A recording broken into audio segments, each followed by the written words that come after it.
Oui, Eric, alors la crise économique plonge Airbus et Boeing dans le même bain, hein. Les plans sociaux des deux sont très proches ou pas? Oui, oui, alors on s'est beaucoup focalisé Mm. évidemment sur Airbus, hein. Les négociations sont en cours avec les syndicats.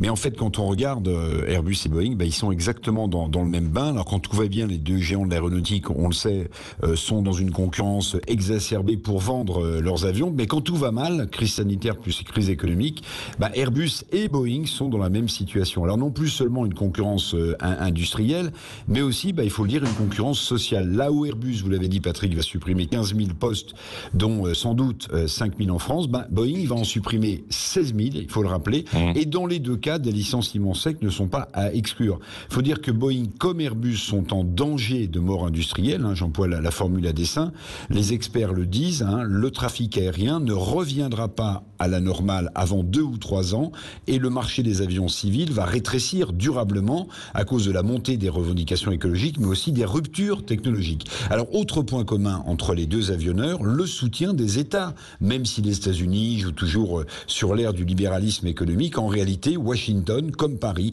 comme Berlin, volent au secours à coups de milliards de leurs avionneurs nationaux. L'État français, vous le savez, a mis 15 milliards d'euros sur la table pour l'intégralité de la filière aéronautique, dont 7 pour Air France. Le reste, en partie, épaulera Airbus et tous ses sous-traitants, vous aviez un exemple ce matin dans le sud de la France, pour alléger au maximum les suppressions de postes, peut-être de 1400 à 1500 postes, a dit hier le DRH d'Airbus.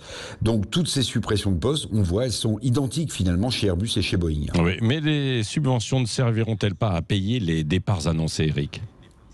Alors ça, c'est la question évidemment, vous avez raison, centrale. C'est en tout cas le reproche que certains syndicats, dont la CFE-CGC, qui est le syndicat des cadres, qui n'est pas un syndicat révolutionnaire, fait en ce moment à la direction, c'est-à-dire, vous avez raison, utiliser les subventions données par l'État pour finalement financer les départs. Mais soyons sérieux, Airbus a vu son activité en 4 mois chuter de 40%. 40% d'activité en moins en 4 mois pour un géant comme Airbus, vous imaginez les dégâts.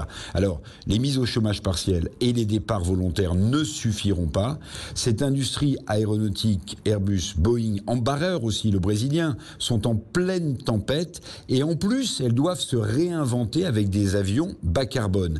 Les défis, évidemment, sont colossaux pour tous ces constructeurs aéronautiques, et on peut d'ores et déjà se le dire, cette industrie ne sortira pas indemne, et sans doute que les plus petits joueurs du secteur aéronautique au niveau mondial disparaîtront à leur tour. Merci Eric Revel pour cette chronique évidemment.